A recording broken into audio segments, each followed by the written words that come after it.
അപ്പോ 1930 Vienna cooperative കോൺഗ്രസിൽ വെച്ച് വേൾഡിന്റെ വ്യത്യസ്തമായ കോപ്പറേറ്റീവ് മൂവ്മെന്റുകൾ, അമേരിക്കയിലെ മാർക്കറ്റിംഗ് സൊസൈറ്റിയും ജപ്പാനിലെ ഫിഷറീസ് കോപ്പറേറ്റീവ്സും ഇറ്റലിയിലെ ലേബർ കോപ്പറേറ്റീവ്സും ചൈനയിലെ ഇൻഡസ്ട്രിയൽ കോപ്പറേറ്റീവ്സും ഇങ്ങനെ വ്യത്യസ്തമായ വൈവിധ്യമായ വേൾഡിന്റെ വ്യത്യസ്ത രാജ്യങ്ങളിൽ ഡിഫറെന്റ് കൺട്രീസിൽ ഡിഫറെന്റ് ആയിട്ടുള്ള കോപ്പറേറ്റീവ് മൂവ്മെന്റുകൾ നടന്നുകൊണ്ടിരിക്കുമ്പോൾ ഇംഗ്ലണ്ടിലെ റോക്ക്ഡെയിൽ പൈനിയേഴ്സ് ഇക്വിറ്റബിൾ സൊസൈറ്റീസ് അവർ കണ്ടെത്തിയിട്ടുള്ള റോക്ക്ഡെയിൽ പ്രിൻസിപ്പിൾസ്, ഇത് എല്ലാ രാജ്യത്തെയും കോപ്പറേറ്റീവ് മൂവ്മെന്റിന് സ്യൂട്ടബിൾ ആണോ എന്ന ഒരു ഡൗട്ട് 1930 വിയന്ന കോപ്പറേറ്റീവ് കോൺഗ്രസിൽ വെച്ച് ഉയർന്നു വരികയും 1930 ആ വിയന്ന കോപ്പറേറ്റീവ് കോൺഗ്രസിൽ ഇങ്ങനെ ഒരു സംശയം ഉയർന്നു വന്നപ്പോൾ ഈ സംശയത്തെ കുറിച്ച് പഠിക്കാൻ വേണ്ടി ഒരു സെൻട്രൽ കമ്മിറ്റിയെ ICA രൂപീകരിച്ചു. പിന്നീട് അതിനെക്കുറിച്ച് കൂടുതൽ ചർച്ചകളൊന്നുമില്ല, കുറച്ചു കാലം മുന്നോട്ട് പോയി. അടുത്ത ഒരു കോപ്പറേറ്റീവ് കോൺഗ്രസ് പിന്നെ നടക്കുന്നത് 1934 ലണ്ടനിൽ വെച്ചാണ്. ലണ്ടനിൽ വെച്ച് നടന്ന ആ ഒരു കോപ്പറേറ്റീവ് കോൺഗ്രസിൽ വെച്ച് ICAയുടെ സെൻട്രൽ കമ്മിറ്റി ഒരു സ്പെഷ്യൽ കമ്മിറ്റിയെ, ഒരു എക്സിക്യൂട്ടീവ് കമ്മിറ്റിയെ എന്ത് ചെയ്യാണ്, അപ്പോയിന്റ് ചെയ്യാണ്. 1934 ICAയുടെ സെൻട്രൽ കമ്മിറ്റി ഒരു സ്പെഷ്യൽ കമ്മിറ്റിയെ, ഒരു എക്സിക്യൂട്ടീവ് കമ്മിറ്റിയെ അപ്പോയിന്റ് ചെയ്തിട്ട് അവരോട് പറഞ്ഞു, നിങ്ങൾ റോക്ക്ഡെയിൽ പ്രിൻസിപ്പിൾ എല്ലാ രാജ്യത്തെയും കോപ്പറേറ്റീവ് മൂവ്മെന്റുമായി സ്യൂട്ടബിൾ ആണോ എന്നൊന്ന് ചെക്ക് ചെയ്തിട്ട് വരാൻ പറഞ്ഞു. 1934 ലണ്ടൻ കോപ്പറേറ്റീവ് കോൺഗ്രസിന് ശേഷം പിന്നീട് 15ാമത്തെ കോപ്പറേറ്റീവ് കോൺഗ്രസ്, 15ാമത്തെ ICAയുടെ ഇന്റർനാഷണൽ കോപ്പറേറ്റീവ് അലയൻസിന്റെ കോപ്പറേറ്റീവ് കോൺഗ്രസ് നടക്കുന്നത് പാരീസിൽ വെച്ചായിരുന്നു. 15ാമത്തെ ICAയുടെ കോപ്പറേറ്റീവ് കോൺഗ്രസ് പാരീസിൽ വെച്ച് നടക്കുമ്പോൾ 1934 ICAയുടെ സെൻട്രൽ കമ്മിറ്റി അപ്പോയിന്റ് ചെയ്ത സ്പെഷ്യൽ കമ്മിറ്റി, എക്സിക്യൂട്ടീവ് കമ്മിറ്റി ഒരു പ്രൊജക്ട് റിപ്പോർട്ട് 1937 15ാമത്തെ കോപ്പറേറ്റീവ് കോൺഗ്രസ് പാരീസിൽ വെച്ച് നടക്കുമ്പോൾ ആ ഒരു കോപ്പറേറ്റീവ് കോൺഗ്രസിൽ എന്ത് ചെയ്യാണ്, അവർ special committee, executive committee report submit ചെയ്തു. ആ റിപ്പോർട്ടിന്റെ ഹെഡിങ് തന്നെ the present application of Rochdale principle of cooperation എന്നതായിരുന്നു. The present application of Rochdale principle of cooperation. 1937 പാരീസിലെ കോപ്പറേറ്റീവ് കോൺഗ്രസില്, 15ാമത്തെ കോപ്പറേറ്റീവ് കോൺഗ്രസില് special committee, executive committee report submit ചെയ്തപ്പോൾ ആ റിപ്പോർട്ടിന്റെ ഹെഡിങ് തന്നെ എന്തായിരുന്നു, the present application of Rochdale principle of cooperation എന്നതായിരുന്നു. The present application of Rochdale principle of cooperation എന്നതായിരുന്നു. 15ാമത്തെ കോപ്പറേറ്റീവ് കോൺഗ്രസില് 1937 പാരീസിൽ വെച്ച് സ്പെഷ്യൽ കമ്മിറ്റി റിപ്പോർട്ട് ചെയ്ത, സബ്മിറ്റ് ചെയ്ത പ്രൊജക്ട് റിപ്പോർട്ട്, ആ പ്രൊജക്ട് റിപ്പോർട്ടിന്റെ title present application of Rochdale principle of cooperation. ആ പ്രൊജക്ട് റിപ്പോർട്ട് ICAയുടെ 15ാമത്തെ കോപ്പറേറ്റീവ് കോൺഗ്രസിൽ വെച്ച് പാരീസിൽ വെച്ച് ഓപ്പൺ ചെയ്യാണ്. എന്തായിരുന്നു എക്സിക്യൂട്ടീവ് കമ്മിറ്റി, സ്പെഷ്യൽ കമ്മിറ്റി ICAയുടെ കോപ്പറേറ്റീവ് കോൺഗ്രസിൽ വെച്ച് ആ റിപ്പോർട്ടിൽ ഉണ്ടായിരുന്നത്? സെക്കൻഡ് സ്റ്റേജ്, ICAയുടെ കോപ്പറേറ്റീവ് പ്രിൻസിപ്പിൾസിന്റെ 2ാമത്തെ സ്റ്റേജ്. റോക്ക്ഡെയിൽ പ്രിൻസിപ്പിൾസിന് ശേഷം ICAയുടെ ഫസ്റ്റ് പ്രിൻസിപ്പിളും കോപ്പറേറ്റീവ് പ്രിൻസിപ്പിൾസിന്റെ 2ാമത്തെ സ്റ്റേജുമായിട്ടുള്ള 1937 കോപ്പറേറ്റീവ് പ്രിൻസിപ്പിൾ നിങ്ങളുടെ മുമ്പിലേക്ക് വരാൻ പോവാണ്. ശ്രദ്ധിച്ചോളൂ. ആ പ്രൊജക്ട് റിപ്പോർട്ടിൽ ഉണ്ടായിരുന്നത് 15ാമത്തെ കോപ്പറേറ്റീവ് കോൺഗ്രസ് പാരീസിൽ വെച്ച് നടക്കുമ്പോൾ 1937 special committee, executive committee submit ചെയ്ത the present application of Rochdale principle of cooperation എന്ന് പറയുന്ന ആ പ്രൊജക്ട് റിപ്പോർട്ടിൽ ഉണ്ടായിരുന്നത്, അവർ പറയാണ്, ലോകത്തുള്ള എല്ലാ രാജ്യങ്ങളിലെയും സഹകാരികൾ ഒരുമിച്ച് കൂടിയിട്ടുള്ള വേദിയിൽ 1934 മുതൽ ലണ്ടൻ കോപ്പറേറ്റീവ് കോൺഗ്രസ് മുതൽ 3 വർഷക്കാലം ഞങ്ങൾ പരിചയപ്പെട്ടത്, ഞങ്ങൾ മനസ്സിലാക്കിയത് 1844 Rochdale principles, 7th Rochdale principles, open membership, democratic control, limited interest on capital, payment of patronage dividend, cash trade, political and religious neutrality, promotion of education എന്ന് പറയുന്ന 7th principle. All Rockdale principles were considered to be relevant to guide the cooperative movement. നിലവിലെ എല്ലാ രാജ്യങ്ങളിലും നടന്നുകൊണ്ടിരിക്കുന്ന cooperative മൂവ്മെന്റിന്, വ്യത്യസ്തമായ cooperative മൂവ്മെന്റിനെ മുന്നോട്ട് നയിക്കാൻ അന്ന് 1844 റോക്ക്ഡെയിൽ പ്രിൻസിപ്പിൾസ് അഥവാ റോക്ക്ഡെയിൽ ഇക്വിറ്റബിൾ പയനിയർ സൊസൈറ്റി കൊണ്ടുവന്ന, പ്രൊക്ലെയിം ചെയ്ത 7th പ്രിൻസിപ്പിൾ അത് റെലവന്റ് ആണ്. നിലവിലെ രാജ്യത്ത് ഏതൊക്കെ ടൈപ്പ് കോപ്പറേറ്റീവ്സുകൾ ഉണ്ടെങ്കിലും റോക്ക്ഡെയിൽ ഇക്വിറ്റബിൾ പയനിയർ സൊസൈറ്റി കണ്ടെത്തിയിട്ടുള്ള 7th പ്രിൻസിപ്പിൾ അത് റെലവന്റ് ആണ്. നിലവിലെ ദ പ്രസന്റ് കണ്ടീഷൻ 1937 15ാമത്തെ കോപ്പറേറ്റീവ് കോൺഗ്രസിൽ വെച്ച് സ്പെഷ്യൽ കമ്മിറ്റിയുടെ, എക്സിക്യൂട്ടീവ് കമ്മിറ്റിയുടെ റിപ്പോർട്ടിൽ പറയാണ്, ഈ കാലഘട്ടത്തിൽ, ഇന്നിപ്പോ നമ്മൾ ഈ സംസാരിച്ചിരിക്കുന്ന ഈ കാലഘട്ടം ഉണ്ടല്ലോ, 1937 ഈ പാരീസിലെ ഈ ഹാളിൽ ഇരുന്നിട്ട് നമ്മൾ ഈ കോപ്പറേറ്റീവ് കോൺഗ്രസ് അറ്റൻഡ് ചെയ്യുമ്പോൾ ഇന്ന് രാജ്യത്തിന്റെ വ്യത്യസ്ത രാജ്യങ്ങളിൽ ഏതൊക്കെ രീതിയിലുള്ള കോപ്പറേറ്റീവ് മൂവ്മെന്റുകൾ ഉണ്ടോ ആ കോപ്പറേറ്റീവ് മൂവ്മെന്റുകളുടെ ഒക്കെ ലക്ഷ്യം നേടാൻ റെലവന്റ് ആയിട്ടുള്ള കോപ്പറേറ്റീവ് പ്രിൻസിപ്പിൾ ആണ് 1844 റോക്ക്ഡെയിൽ ഇക്വിറ്റബിൾ പയനിയർ സൊസൈറ്റിയുടെ പ്രിൻസിപ്പിൾ, 7th പ്രിൻസിപ്പിൾ എന്ന് പറയുന്നത്.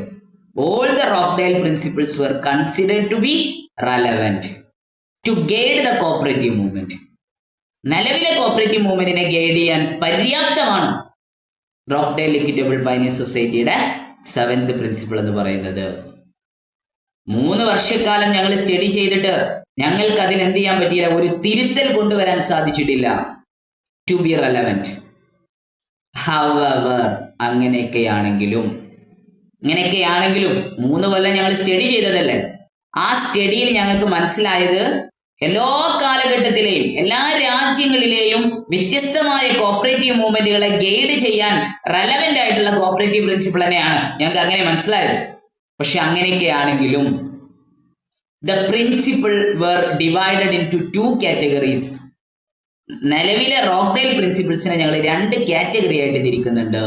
The principle were divided into 2 categories. എന്താ പറഞ്ഞേ? All the Rockdale principles were considered to be relevant to guide the cooperative movement. നിലവിലെ കോപ്പറേറ്റീവ് മൂവ്മെന്റിനെ ഗൈഡ് ചെയ്യാൻ relevant ആണ്. However, അങ്ങനെയൊക്കെയാണെങ്കിലും the principle were divided into 2 categories.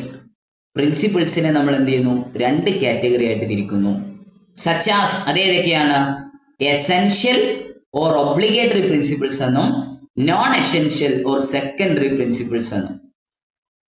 നിലവിലെ റോക്ക്ഡെയിലിലെ 7th principle open membership, democratic control, limited interest on share capital, payment of patronage dividend, cash trade, political and religious neutrality, promotion of education എന്ന് പറയുന്ന ഈ 7 cooperative principle ഇത് relevant ആണ്.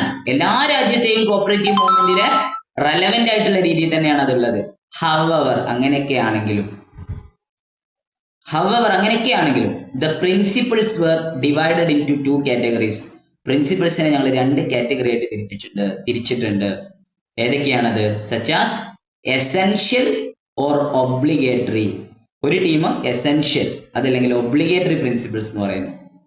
മറ്റൊരു ടീമിനെ non essentials or secondary principles എന്ന് പറയപ്പെടുന്നു. ഇപ്പൊ 2 കാറ്റഗറി ആയിട്ട് തിരിച്ചു. നിലവിലെ 7th പ്രിൻസിപ്പിൾസിനെ 2 ടീമായിട്ട് 2 കാറ്റഗറി ആയിട്ട് തിരിച്ചു. ഒന്ന് എസെൻഷ്യൽ ഓർ ഒബ്ലിഗേറ്ററി പ്രിൻസിപ്പിൾ എന്നും മറ്റൊന്ന് non essential or secondary principles എന്നും. എന്നിട്ട് പറഞ്ഞു ദ ഫസ്റ്റ് 4 പ്രിൻസിപ്പിൾസ്, ആദ്യത്തെ 4 പ്രിൻസിപ്പിൾ ആസ് എസെൻഷ്യൽ, ആദ്യത്തെ 4 എസെൻഷ്യൽ ആണ്. ആൻഡ് ദ റിമൈനിങ് 3, ബാക്കിയുള്ള 3 ആസ് എ നോൺ എസെൻഷ്യൽ, ബാക്കിയുള്ള 3 നോൺ എസെൻഷ്യൽ ആണ്. 1934 ലണ്ടൻ കോപ്പറേറ്റീവ് കോൺഗ്രസിൽ അപ്പോയിന്റ് ചെയ്ത സ്പെഷ്യൽ എക്സിക്യൂട്ടീവ് കമ്മിറ്റിയുടെ റിപ്പോർട്ട്, പ്രൊജക്ട് റിപ്പോർട്ട്. ആ പ്രൊജക്ട് റിപ്പോർട്ടിന്റെ ഹെഡിങ് എന്തായിരുന്നു? The present application of Rochdale principle of corporation. ആ ഒരു പ്രൊജക്ട് റിപ്പോർട്ടിൽ അവർ പറഞ്ഞ എന്താ? നിലവിലെ റോക്ക്ഡെയിൽ പ്രിൻസിപ്പിൾ അത് റെലവെന്റ് ആണ്, അത് മതി. വ്യത്യസ്തമായ കോപ്പറേറ്റീവ് മൂവ്മെന്റ് ആണെങ്കിലും ഏത് രീതിയിലുള്ള കോപ്പറേറ്റീവ് മൂവ്മെന്റ് ആണെങ്കിലും ആ പറഞ്ഞ 7 പ്രിൻസിപ്പിൾ മതി നിലവിലെ കോപ്പറേറ്റീവ് മൂവ്മെന്റിനെ ഫുള്ള് സക്സസ് ആക്കി എടുക്കാൻ അല്ലെങ്കിൽ ഫുൾഫിൽ ചെയ്യാൻ വേണ്ടിയിട്ട്. അങ്ങനെയൊക്കെയാണെങ്കിലും ഞങ്ങൾ 3 കൊല്ലം പഠനം നടത്തിയില്ലേ, അതുകൊണ്ട് ഞങ്ങൾ എന്ത് ചെയ്തിട്ടുണ്ട്? നിലവിലെ 7th പ്രിൻസിപ്പിൾസിനെ 2ആയിട്ട് തരംതിരിച്ചിട്ടുണ്ട്. ഒന്ന് എന്തായിരുന്നു? 2ആയിട്ട് തരംതിരിച്ചതിൽ എന്താണ്? Essential or obligatory principles. രണ്ടാമത്തെ ടീമിനെ non essential or secondary principles. Essential principle എന്ന് പറയുന്നത് ആദ്യത്തെ 4 non essential or secondary principles എന്ന് പറയുന്നത് ബാക്കിയുള്ള 3. അപ്പൊ എസെൻഷ്യൽ അല്ലെങ്കിൽ ഒബ്ലിഗേറ്ററി പ്രിൻസിപ്പിൾസ് എന്ന് പറയുന്നത് ഏതൊക്കെയായിരിക്കും? എസെൻഷ്യൽ ആൻഡ് ഒബ്ലിഗേറ്ററി പ്രിൻസിപ്പിൾ എന്ന് പറയുന്നത് അതാണ് ഞാൻ ഫസ്റ്റ് റോക്ക്ഡെയിൽ പ്രിൻസിപ്പിൾ പഠിച്ച സമയത്ത് എന്ത് പറഞ്ഞത്? നമ്പർ ഇട്ട് പഠിക്കണം. 1 open membership, 2 democratic control, 3 limited interest on capital, 4 payment of patronage dividend. ആദ്യത്തെ 4 എസെൻഷ്യൽ ആൻഡ് ഒബ്ലിഗേറ്ററി. പിന്നെയുള്ള 3 cash trade, political and religious neutrality, promotion of education, non essential or secondary principles. അപ്പൊ രണ്ടാമത്തെ stage, second stage 1937 50th cooperative കോൺഗ്രസിൽ പാരീസിൽ വെച്ചാണ്. ഞാനിപ്പോ ഇന്ന് ഈ ക്ലാസ് എടുത്ത എല്ലാ പാർട്ടും ക്വസ്റ്റ്യനിൽ വന്നതാണ്. കഴിഞ്ഞ പ്രീവിയസ് ക്വസ്റ്റ്യൻ, കഴിഞ്ഞ തൊട്ട് മുമ്പേ നടന്ന, നിങ്ങളെല്ലാവരും പോയി എക്സാം എഴുതിയ KRFEDന്റെ അസിസ്റ്റന്റ് എക്സാം, ആ എക്സാമിലുണ്ടായിരുന്ന ഈ സെയിം ചോദ്യം. എന്ത്? എസെൻഷ്യൽ പ്രിൻസിപ്പിൾ ഏതാണ്? ക്വസ്റ്റ്യൻ വന്നതാണ്. അതുകൊണ്ട് എസെൻഷ്യൽ പ്രിൻസിപ്പിളും നോൺ എസെൻഷ്യൽ പ്രിൻസിപ്പിളും രണ്ടും നിങ്ങൾ വ്യക്തമായിട്ട് പഠിക്കണം. റോക്ക്ഡെയിൽ പ്രിൻസിപ്പിൾ പഠിച്ച ആൾക്കാർക്ക് അത് പ്രശ്നമുള്ള കാര്യമില്ല. ആദ്യത്തെ 4 എസെൻഷ്യൽ ആൻഡ് ഒബ്ലിഗേറ്ററി, പിന്നത്തെ 3 നോൺ എസെൻഷ്യൽ ആൻഡ് സെക്കൻഡറി. പിന്നെ നിങ്ങൾ ഇതിനകത്ത് നോട്ട് ചെയ്യേണ്ടത് ഇയർ 1937, അത് നോട്ട് ചെയ്യണം. പിന്നെ നിങ്ങൾ നോട്ട് ചെയ്യേണ്ടതോ 15ാമത്തെ കോപ്പറേറ്റീവ് കോൺഗ്രസ് പാരീസിൽ വെച്ച്. അപ്പൊ സെക്കൻഡ് സ്റ്റേജ് ഓഫ് കോപ്പറേറ്റീവ് പ്രിൻസിപ്പിൾസിന്റെ സെക്കൻഡ് സ്റ്റേജ് 1937 പാരീസിൽ വെച്ചാണ്. 15ാമത്തെ കോപ്പറേറ്റീവ് കോൺഗ്രസ് ആണ്. ആദ്യത്തെ 4 പിന്നത്തെ 3. ആദ്യത്തെ 4 എസെൻഷ്യൽ ആൻഡ് ഒബ്ലിഗേറ്ററി, 2 പേര് പഠിച്ചു വെച്ചോ. Essential, obligatory. മറ്റേത് നോൺ എസെൻഷ്യൽ ആൻഡ് സെക്കൻഡറി. ഇത്ര സിമ്പിൾ അല്ലേ? അങ്ങനെ പിന്നെ 15ാമത്തെ കോപ്പറേറ്റീവ് കോൺഗ്രസ് പാരീസിൽ വെച്ച് കഴിഞ്ഞു. അങ്ങനെ കോപ്പറേറ്റീവ് പ്രിൻസിപ്പിൾ സ്യൂട്ടബിൾ ആണോ? അല്ലേ? അമേരിക്കയിലെ മാർക്കറ്റിംഗ് ആണ്, ജപ്പാനിലെ ഫിഷറീസ് ആണ്, ചൈനയിലെ ഇൻഡസ്ട്രിയൽ ആണ്, ഇറ്റലിയിലെ ലേബർ ആണ്, എന്താ പറയുക, ഇസ്രായേലും റഷ്യയിലും കളക്റ്റീവ് ഫാമിംഗ് ആണ്, അതേപോലെ ഇംഗ്ലണ്ടിലെ കൺസ്യൂമർ ആണ്, ജർമ്മനിയിൽ ക്രെഡിറ്റ് കോപ്പറേറ്റീവ്സ് ആണ്, ജപ്പാനിൽ മൾട്ടിപർപ്പസ് ഉണ്ട്, ജർമ്മനിയിൽ അർബൻ കോപ്പറേറ്റീവ്സ് ഉണ്ട്, ഡെൻമാർക്കിൽ ഡയറി കോപ്പറേറ്റീവ്സ് ഉണ്ട്. ഇതിനൊക്കെ ഈ കോപ്പറേറ്റീവ് പ്രിൻസിപ്പിൾ മതിയോ, കോപ്പറേറ്റീവ് പ്രിൻസിപ്പിൾ മതിയോ എന്ന് ചോദിച്ചിരുന്ന ആളുകളുടെ മുമ്പിലേക്ക് 1937 15th cooperative Congress special committee, executive committee കൊടുത്തത് വലിയ ഒരു താക്കീതാണ്. നിലവിലെ കോപ്പറേറ്റീവ് പ്രിൻസിപ്പിൾ അത് മതിയായതാണ്, അതിന്റെ അപ്പുറത്തേക്ക് ഇനി ഒന്നും വേണ്ട. പക്ഷെ ഒറ്റ കാര്യം ഞങ്ങൾ കണ്ടെത്തി, ഞങ്ങൾ 3 കൊല്ലം 1934 മുതൽ ലണ്ടൻ കോപ്പറേറ്റീവ് കോൺഗ്രസിന് ശേഷം 3 വർഷക്കാലം ഞങ്ങൾ പഠിച്ചു. സ്പെഷ്യൽ കമ്മിറ്റി പറയാണ്, എക്സിക്യൂട്ടീവ് കമ്മിറ്റി പഠിച്ചിട്ട് ഞങ്ങൾ കണ്ടെത്തിയത് എന്താ? ടു ബി റെലവെന്റ്, നിലവിലെ ഏത് കോപ്പറേറ്റീവ് മൂവ്മെന്റിനെയും സ്യൂട്ടബിൾ ആയിട്ടുള്ള രീതിയിലാണ്, റെലവെന്റ് ആയിട്ടുള്ള രീതിയിലാണ് നിലവിലെ 7th കോപ്പറേറ്റീവ് പ്രിൻസിപ്പിൾ. അത് മതി. പക്ഷെ ഞങ്ങൾ അതിനകത്ത് എന്ത് കണ്ടിട്ടുണ്ട്? ആദ്യത്തെ 4 വളരെ നിർബന്ധമായിട്ട് ഉണ്ടാവണമെന്ന് ഞങ്ങൾ ആഗ്രഹിക്കുന്നു. പിന്നത്തെ 3 കുഴപ്പമില്ല, നോൺ എസെൻഷ്യൽ, സെക്കൻഡറി ആയിട്ട് ഞങ്ങൾക്ക് ഫീൽ ചെയ്തിട്ടുണ്ട്. ചുരുക്കത്തിൽ പറഞ്ഞാൽ പ്രത്യേകിച്ച് പരിപാടി ഒന്നും ചെയ്തില്ല. ഒരാകെ ചെയ്ത എന്താ? ആദ്യത്തെ 4 പിടിച്ചിട്ട് ഇത് എസെൻഷ്യലും ഇത് ഒബ്ലിഗേറ്ററി ആണ്, മറ്റേത് എന്ത് ചെയ്തു? നോൺ എസെൻഷ്യൽ ആണ് അഥവാ സെക്കൻഡറി ആണ്. എന്തൊക്കെയോ കാര്യമായിട്ടുണ്ട് എന്ന് തീരുമാനിച്ച ആളുകളെ മുമ്പിലേക്കാണ് ആ ഒരു ടൈറ്റിൽ തന്നെ the present application of Rochdale principle of corporation, ആ ടൈറ്റിൽ വെച്ചിട്ട് തന്നെയാണ് ആ പ്രൊജക്ട് റിപ്പോർട്ട് സബ്മിറ്റ് ചെയ്തത്. അങ്ങനെ കുറേ കാലത്തിന് അനക്കൊന്നുമില്ല, കുറേ കാലം ഒരു പ്രശ്നമില്ലാതെ മുന്നോട്ട് പോയി, കുറേ കാലം മുന്നോട്ട് പോയി.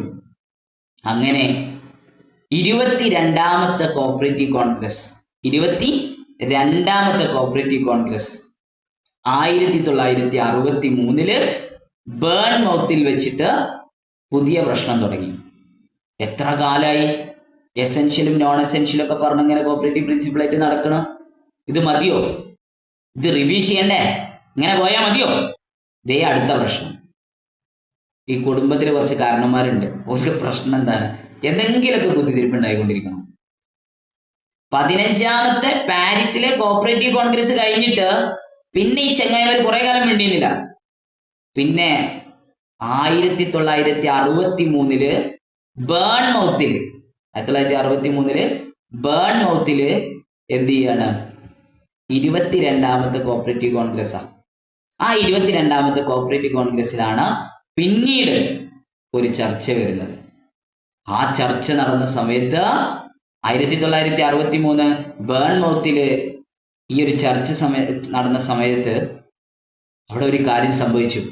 എന്താണെന്നറിയോ? അത് ഞാൻ പറഞ്ഞുതരാം. അതിന് മുമ്പേ ആ എസെൻഷ്യലും ഒബ്ലിഗേറ്ററിയും നോൺ എസെൻഷ്യലും സെക്കൻഡറി പ്രിൻസിപ്പിളും അതൊന്ന് പറഞ്ഞു തന്നാൽ വേറെ പ്രശ്നമൊന്നുമില്ല. ഞാൻ എന്ത് ചെയ്യാം, അടുത്ത ക്ലാസ്സിലേക്ക് പോകാം. 8:30 ആയിട്ടുള്ളൂ. സ്വാഭാവികമായിട്ട് ഞാൻ അടുത്ത ക്ലാസ് എടുക്കും. അതുകൊണ്ട് ലെഫ്റ്റ് ആയി പോകുന്നില്ല. എന്തോ ഓർഡർ സൗണ്ട് വയ്ക്കണ്ടല്ലോ, പറഞ്ഞോളൂ. ഡൗട്ട് എന്താ? ക്ലിയർ ആയില്ലായിരുന്നു. 1963 22ാമത്തെ കോപ്പറേറ്റീവ് കോൺഗ്രസ് നടന്ന ബേൺമൗത്ത് ബേൺമൗത്ത് 1963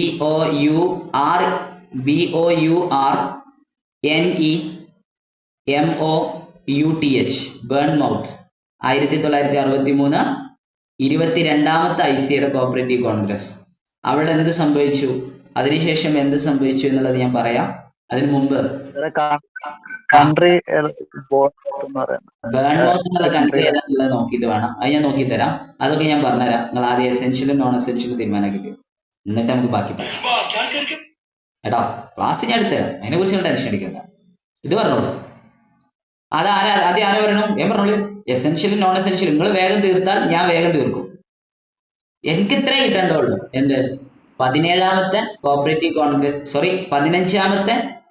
കോൺഗ്രസ് പാരീസിൽ 1937 1937 നടന്നു.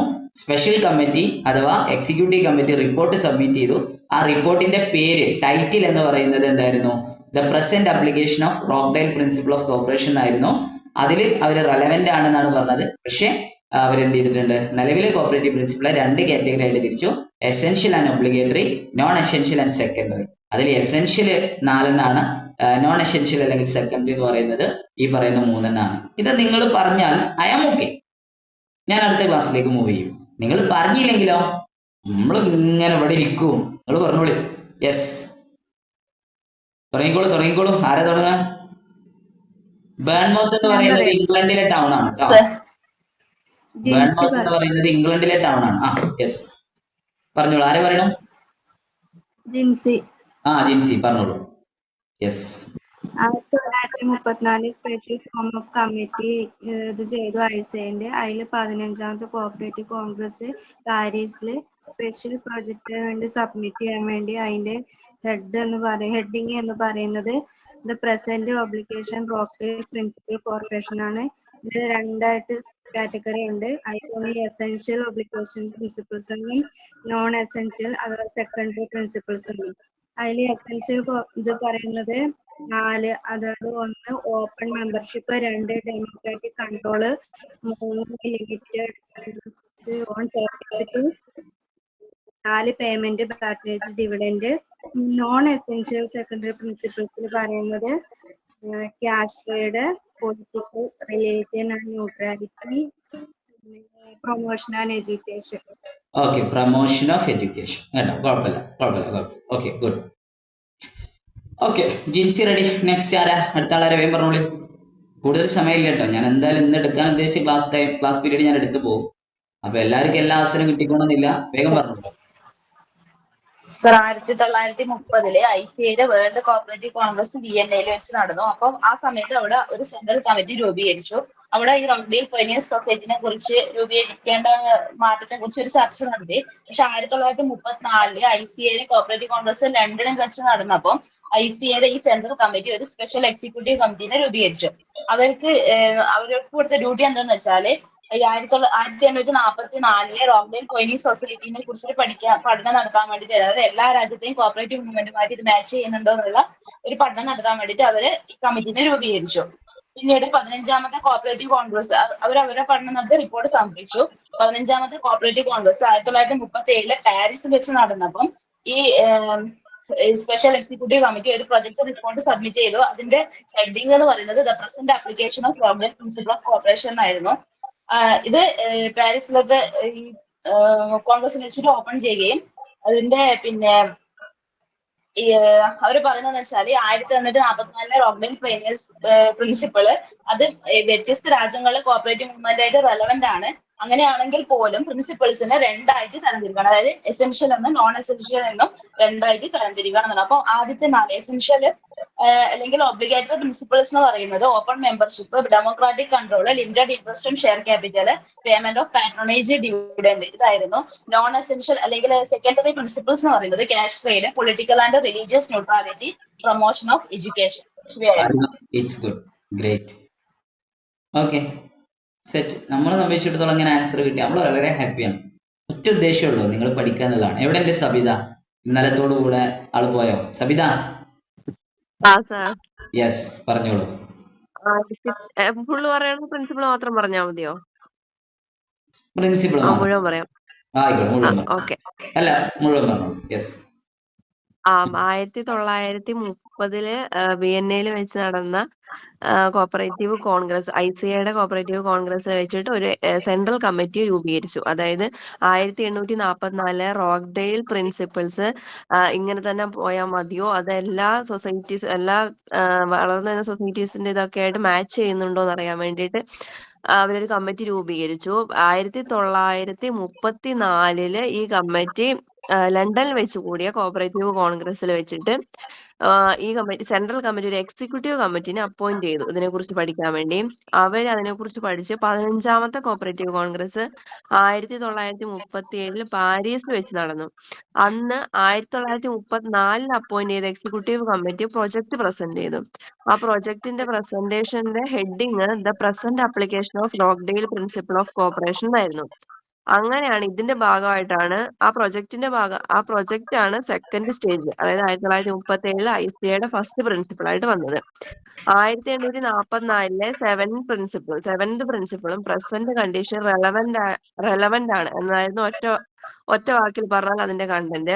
എന്നിരുന്നാലും അവർ പറഞ്ഞു ഇതിനെ നമുക്ക് രണ്ടായിട്ട് തിരിക്കാം, എസെൻഷ്യൽ ഓർ ഒബ്ലിഗേറ്ററി എന്നും രണ്ടാമത്തത് നോൺ എസെൻഷ്യൽ ഓർ സെക്കൻഡറി എന്നും തിരിക്കാന്ന് പറഞ്ഞു. അതില് എസെൻഷ്യൽ എന്ന് പറഞ്ഞാൽ ഓർ ഒബ്ലിഗേറ്ററി പ്രിൻസിപ്പിൾ എന്ന് പറഞ്ഞാൽ ആദ്യത്തെ 4 പ്രിൻസിപ്പിൾ, അതായത് 1 open membership, 2 democratic control, 3 limited interest on share capital, 4 payment of patronage dividend. രണ്ടാമത്തെ section non essential or secondary principle 5ാമത്തായിട്ട് ക്യാഷ് ട്രേഡ്, 6ാമത്തെ പൊളിറ്റിക്കൽ ആൻഡ് റിലീജിയസ് ന്യൂട്രാലിറ്റി, 7ാമത്തെ promotion of education. Good. Okay, അങ്ങനെ 1937 15ാമത്തെ cooperative congress പാരീസിൽ വെച്ച് നടന്നു. അവിടെ വെച്ച് പുതിയ പ്രിൻസിപ്പിളൊക്കെ വന്നു. എസെൻഷ്യൽ പ്രിൻസിപ്പിളും നോൺ എസെൻഷ്യൽ പ്രിൻസിപ്പിളും, അതല്ലെങ്കിൽ ഒബ്ലിഗേറ്ററി പ്രിൻസിപ്പിളും സെക്കൻഡറി പ്രിൻസിപ്പിളും എക്സാമിന് ചോദിക്കുന്ന പ്രിൻസിപ്പിളാണ്. പഠിക്കണം, പഠിച്ചേ പറ്റൂ. നിങ്ങൾക്ക് വേണ്ടി പഠിച്ചില്ലെങ്കിലും എനിക്ക് വേണ്ടി നിങ്ങൾ എന്തായാലും പഠിക്കണം. അങ്ങനെ അതിനുശേഷം ഒരുപാട് വർഷങ്ങൾക്ക് ശേഷം 22ാമത്തെ കോപ്പറേറ്റീവ് കോൺഗ്രസ് ബേൺമൗത്തിൽ വെച്ച്, ഇംഗ്ലണ്ടിലെ ബേൺമൗത്തിൽ വെച്ച് 22ാമത്തെ കോപ്പറേറ്റീവ് കോൺഗ്രസ് നടന്നു. 22ാമത്തെ കോപ്പറേറ്റീവ് കോൺഗ്രസ് നടന്നപ്പോ വീണ്ടും ചർച്ച വന്നു. കുറെ കാലമായാലും നമ്മൾ എസെൻഷ്യലും നോൺ എസെൻഷ്യലും ഒക്കെ ആയിട്ട് നടക്കണം. അതൊന്നും നമുക്ക് റീഫോർമുലേറ്റ് ചെയ്യണ്ടേ, ഒന്ന് റിവ്യൂ ചെയ്യണ്ടേ? ഈ കോപ്പറേറ്റീവ് പ്രിൻസിപ്പിൾ ആയിട്ട് പോയാൽ മതിയോ, ഇങ്ങനെ ഒബ്ലിഗേറ്ററി പ്രിൻസിപ്പിളും നോൺ സെക്കൻഡറി പ്രിൻസിപ്പിളും നോൺ എസെൻഷ്യൽ എസെൻഷ്യൽ പ്രിൻസിപ്പിളും ഒക്കെ ആയിട്ട് ഇങ്ങനെ പോയാൽ മതിയോ?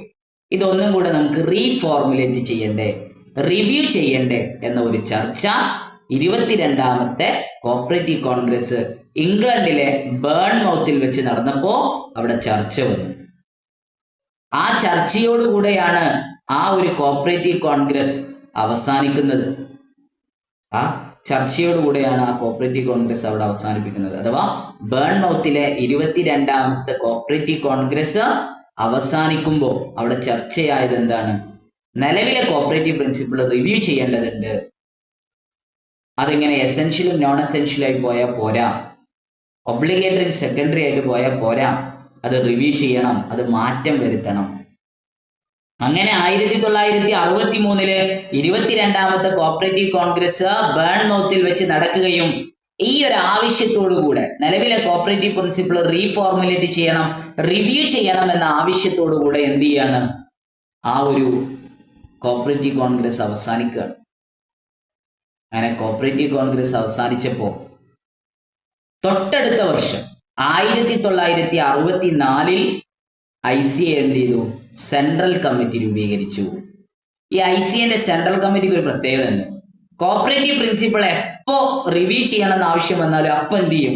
ICA പോയിട്ട് സെൻട്രൽ കമ്മിറ്റി രൂപീകരിക്കും. ഈ സെൻട്രൽ കമ്മിറ്റിയാണ് പിന്നീട് തീരുമാനം എടുക്കുക. അങ്ങനെ 1964 ICAയുടെ സെൻട്രൽ കമ്മിറ്റി ഒരു തീരുമാനം എടുത്തു. നിലവിലെ ICAയുടെ പ്രിൻസിപ്പിൾ, നിലവിലെ essential and non essential principle നമുക്ക് എന്ത് ചെയ്യാം? റിവ്യൂ ചെയ്യാം, റീഫോർമുലേറ്റ് ചെയ്യാം. എന്നിട്ട് ICAക്ക് ഫണ്ടമെന്റൽ കോപ്പറേറ്റീവ് പ്രിൻസിപ്പിൾ, ICAയുടേതായിട്ടുള്ള ഒരു അടിസ്ഥാനമായ കോപ്പറേറ്റീവ് പ്രിൻസിപ്പിൾസ് രൂപീകരിക്കാമെന്ന് തീരുമാനമെടുത്തു. ICA സെൻട്രൽ കമ്മിറ്റി അതിനുവേണ്ടി ഒരു 5-അംഗ കമ്മീഷനെ അപ്പോയിന്റ് ചെയ്തു. 5-അംഗ കമ്മീഷനെ അപ്പോയിന്റ് ചെയ്തു.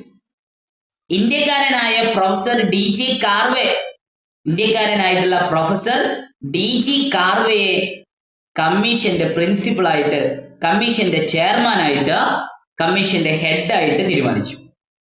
എങ്ങനെ 1963 ഇംഗ്ലണ്ടിലെ ബേൺമൗത്തിൽ വെച്ച് 22ാമത്തെ കോപ്പറേറ്റീവ് കോൺഗ്രസ് അവസാനിക്കുമ്പോൾ അവിടെ ബാക്കിയായത് നിലവിലെ കോപ്പറേറ്റീവ് പ്രിൻസിപ്പിൾസിനെ റിവ്യൂ ചെയ്യണം, റീഫോർമുലേറ്റ് ചെയ്യണം, പുതിയ ഒരു ഫണ്ടമെന്റൽ കോപ്പറേറ്റീവ് പ്രിൻസിപ്പിൾസ് ഡെവലപ്പ് ചെയ്യണം. ICA സെൻട്രൽ കമ്മിറ്റി 1964 അതിനായിട്ട് രൂപം കൊണ്ടു. ICAയുടെ ഒരു central committee cooperative principle review ചെയ്യുന്നതിനുമായിട്ട് എന്ത് ചെയ്തു? രൂപീകരിച്ചു. ആ ICAയുടെ സെൻട്രൽ കമ്മിറ്റിയാണ് പിന്നീട് എന്ത് ചെയ്യുന്നത്? കോപ്പറേറ്റീവ് പ്രിൻസിപ്പിൾ റീഫോർമുലേറ്റ് ചെയ്യുന്നതുമായി ബന്ധപ്പെട്ട്, റിവ്യൂ ചെയ്യുന്നതുമായി ബന്ധപ്പെട്ട് തീരുമാനം എടുക്കുന്നത്. അങ്ങനെ ആ തീരുമാനം എടുത്തത് എന്തായിരുന്നു? ഒരു 5-അംഗ കമ്മിറ്റിയെ കോപ്പറേറ്റീവ് പ്രിൻസിപ്പിൾസിനെ റിവ്യൂ ചെയ്യാൻ വേണ്ടിയിട്ട്, റീഫോർമുലേറ്റ് ചെയ്യാൻ വേണ്ടി, കോപ്പറേറ്റീവ് പ്രിൻസിപ്പിൾസിന്റെ ഫണ്ടമെന്റൽ പ്രിൻസിപ്പിൾസ്, കോർപ്പറേഷന് വേണ്ടി ഒരു ഫണ്ടമെന്റൽ പ്രിൻസിപ്പിൾസ് രൂപീകരിക്കാൻ വേണ്ടി ഒരു 5-അംഗ കമ്മിറ്റിയെ നിയോഗിക്കാൻ വേണ്ടി തീരുമാനിച്ചു. ആ 5-അംഗ കമ്മിറ്റിയുടെ ഹെഡ്, ചെയർമാൻ ആയിട്ട് ആര് തീരുമാനിച്ചു? ഇന്ത്യക്കാരനായിരുന്ന പ്രൊഫസർ DG കാർവേയെ തീരുമാനിച്ചു. അന്ന് മുതൽ Karve committee on cooperative principle, Karve commission on cooperative principle എന്ന പേരിൽ 1964 5-അംഗ സമിതിയെ അറിയപ്പെട്ടു.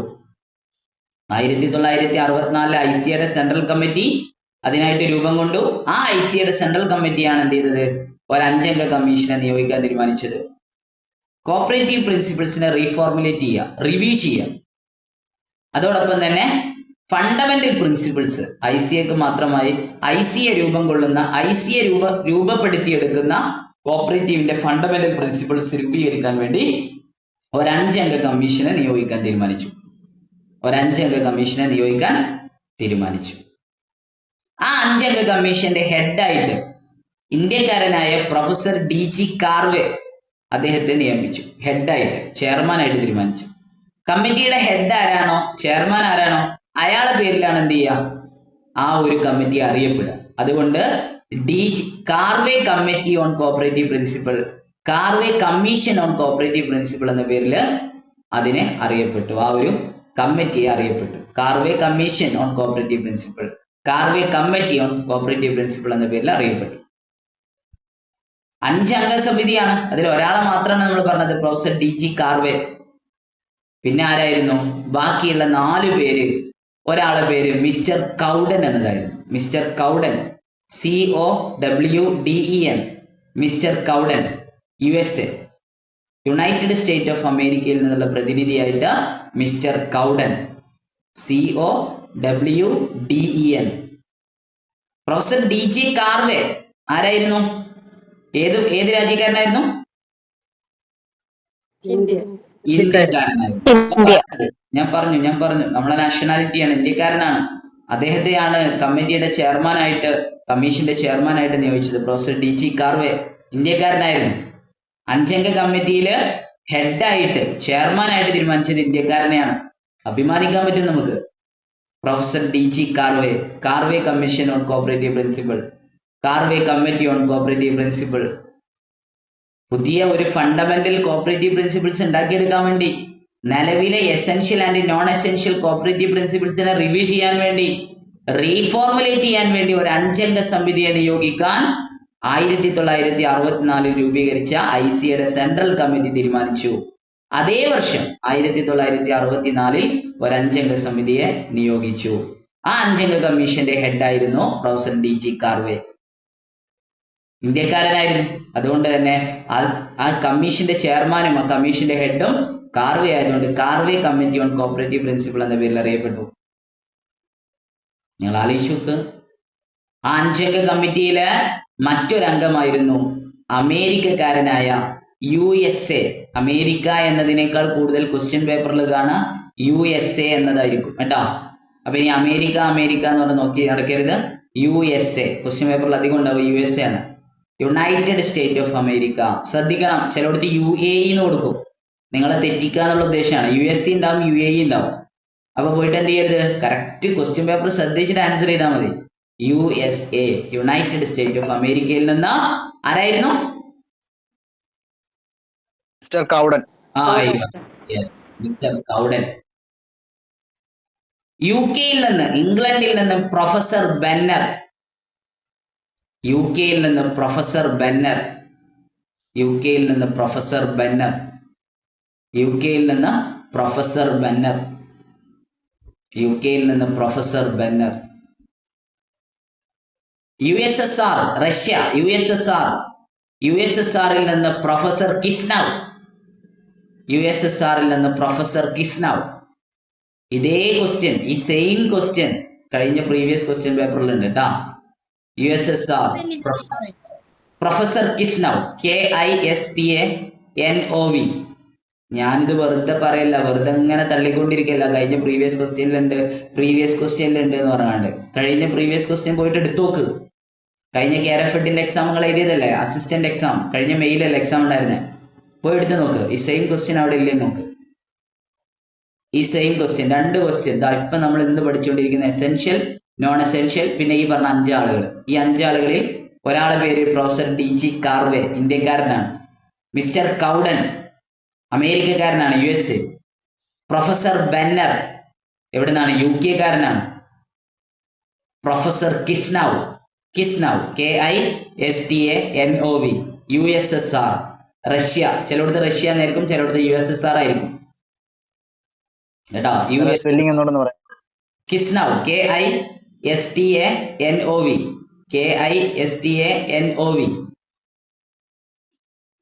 ക്വസ്റ്റ്യനിൽ ചോദിച്ചിരുന്നത് അടുത്ത ആളാണ്, പ്രൊഫസർ ഹാൻസ്ലർ,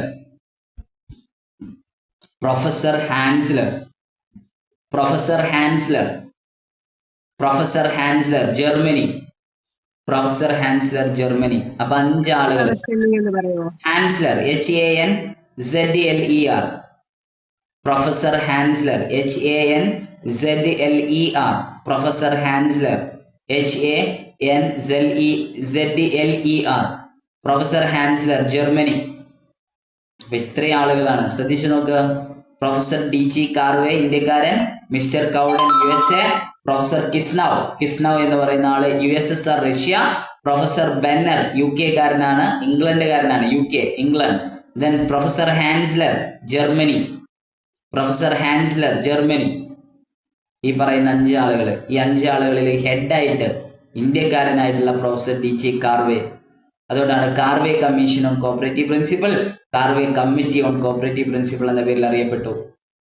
അങ്ങനെ 1964 അപ്പോയിന്റ്മെന്റ് ഏറ്റെടുത്ത ഈ 5 അംഗ സമിതി ആരൊക്കെയായിരുന്നു? പ്രൊഫസർ DJ കാർവേ ഇന്ത്യക്കാരൻ, mister Cowden America, professor കിസ്നൗ USSR, professor Benner UK, professor ഹാൻസ്ലർ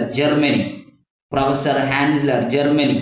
ഈ പറയുന്ന 5 അംഗങ്ങൾ, ഈ പറയപ്പെടുന്ന 5 അംഗങ്ങളാണ് 1964 ശേഷം പുതിയ കോപ്പറേറ്റീവ് പ്രിൻസിപ്പിൾ ഉണ്ടാക്കാൻ വേണ്ടി, ഫണ്ടമെന്റൽ പ്രിൻസിപ്പിൾ, ICAക്ക് ഒരു ഫണ്ടമെന്റൽ പ്രിൻസിപ്പിൾ ഉണ്ടാക്കാൻ വേണ്ടി നിലവിലെ essential and non essential, obligatory and secondary cooperative പ്രിൻസിപ്പിൾസിനെ റിവ്യൂ ചെയ്യാൻ, റീഫോർമുലേറ്റ് ചെയ്യാൻ വേണ്ടി സ്റ്റഡി നടത്തി. 1964 മുതൽ അഗാധമായ പഠനം നടത്തി.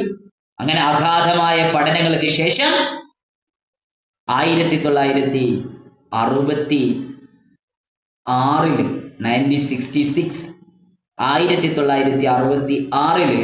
1966 23-ാമത്തെ കോപ്പറേറ്റീവ് കോൺഗ്രസ് വിയന്നയിൽ വെച്ച് നടന്നു. 23-ാമത്തെ കോപ്പറേറ്റീവ് കോൺഗ്രസ് വിയന്നയിൽ വെച്ച് നടന്നു. 23-ാമത്തെ കോപ്പറേറ്റീവ് കോൺഗ്രസ് വിയന്നയിൽ വെച്ച് നടന്നു. പ്രൊഫസർ DJ കാർവേ കമ്മീഷൻ 23-ാമത്തെ കോപ്പറേറ്റീവ് കോൺഗ്രസ് 1966 വിയന്നയിൽ നടക്കുമ്പോ ആ സദസ്സിനെ അഭിസംബോധന ചെയ്തുകൊണ്ട്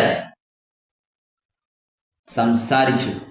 ആ സംസാരമാണ് 1966 reformulated cooperative principle, Karve committee on cooperative principle, Vienna cooperative കോൺഗ്രസിൽ വെച്ച് 3rd stage of cooperative principle നിങ്ങളുടെ മുമ്പിലേക്ക് വരികയാണ്. 3rd stage of cooperative principle നിങ്ങളുടെ മുമ്പിലേക്ക് വരികയാണ്. 3rd stage of cooperative principle നിങ്ങളുടെ മുമ്പിലേക്ക് കടന്നു വരുന്നു. അതെന്താന്നുള്ളത് നമുക്ക് അടുത്ത ക്ലാസ്സിൽ വെച്ച് പഠിക്കാം. Professor DJ Karve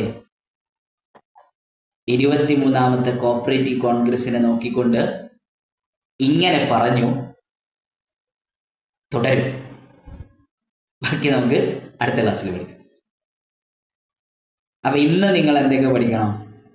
1930 Vienna cooperative കോൺഗ്രസിൽ തുടങ്ങി 1934 ലണ്ടൻ കോപ്പറേറ്റീവ് കോൺഗ്രസിൽ നിന്ന് പോന്ന് 1937 പാരീസ് കോപ്പറേറ്റീവ് കോൺഗ്രസിൽ വെച്ച് സെക്കൻഡ് സ്റ്റേജ് ഓഫ് കോപ്പറേറ്റീവ് പ്രിൻസിപ്പിൾസിനെ ഫോർമുലേറ്റ് ചെയ്യുന്നു.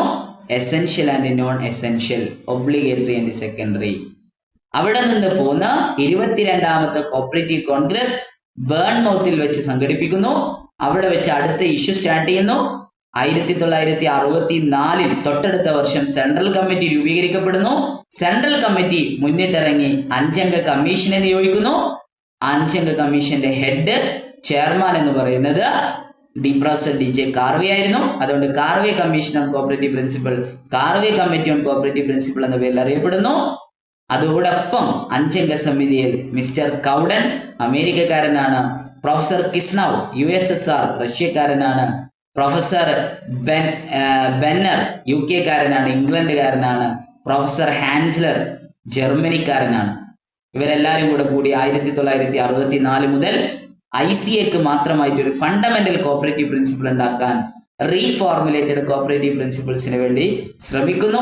2 വർഷത്തെ അഗാധമായ പരിശ്രമത്തിനൊടുവിൽ 23-ാമത്തെ കോപ്പറേറ്റീവ് കോൺഗ്രസ് വിയന്നയിൽ വെച്ച് 1966 നടക്കുമ്പോൾ ആ സദസ്സിനെ മുൻനിർത്തിക്കൊണ്ട് പ്രൊഫസർ DJ കാർവേ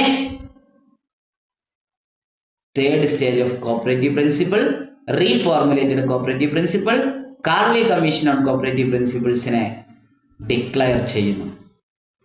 അതെന്താന്നുള്ളത് അടുത്ത ക്ലാസ്സിൽ. ഇപ്പൊ നിങ്ങൾ എന്ത് ചെയ്യണം? പോവാനായിട്ടില്ല. ഈ 5 ആൾക്കാരുടെ പേര് അവരേത് രാജ്യക്കാരാണ്? ഈ 5 ആൾക്കാരുടെ പേര് plus essential and non essential cooperative principle. ഇന്നലെ നമ്മൾ എക്സിറ്റ് ആകുമ്പോഴും 2 ടോപ്പിക്ക് പഠിക്കാണ്ടായിരുന്നു. ഇന്ന് എക്സിറ്റ് ആകുമ്പോഴും 2 ടോപ്പിക്ക് പഠിക്കാണ്ട്. ഇന്നലെ പഠിക്കാണ്ടായിരുന്നത് ഒരു കോപ്പറേറ്റീവ് പ്രിൻസിപ്പിളും വ്യത്യസ്ത രാജ്യങ്ങളിലെ കോപ്പറേഷനെ കുറിച്ചായിരുന്നു, കോപ്പറേറ്റീവ് മൂവ്മെന്റിനെ കുറിച്ചായിരുന്നു. ഇന്ന് പഠിക്കാനുള്ളത് സെക്കൻഡ് സ്റ്റേജ് ഓഫ് കോപ്പറേറ്റീവ് പ്രിൻസിപ്പിളും പുതിയ 5 അംഗ സമിതിയും. അത് പഠിച്ചു കഴിഞ്ഞോല് പറഞ്ഞു കഴിഞ്ഞോല് പൊയ്ക്കോളും. എല്ലാം ബാക്കിയുള്ളവർ പറയുന്നത് കേൾക്കാൻ താല്പര്യം ഉണ്ടെങ്കിൽ അത് കേട്ട് നിന്നോളൂ. എല്ലാം പറഞ്ഞു കഴിഞ്ഞാൽ പൊക്കോളും. പിന്നെ ഒരു കാര്യം പറയാനുള്ളതെന്ന് വെച്ച് കഴിഞ്ഞാല് നിങ്ങൾ പൊയ്ക്കോളൂ എന്ന് പറഞ്ഞാൽ അപ്പം ലെഫ്റ്റ് ആയി പോണ കുറെ ആൾക്കാരുണ്ട്. അവരോട് പറയാനുള്ളത് ലെഫ്റ്റ് ആവണീന് തടസ്സമൊന്നുമില്ല, പഠിക്കണം കേട്ടാ, പഠിച്ചേ പറ്റുള്ളൂ. പഠിക്കാതെ നിങ്ങൾ പോകരുത്. അപ്പൊ ആരെ തുടങ്ങണം? സ്റ്റാർട്ട് ചെയ്തോളൂ.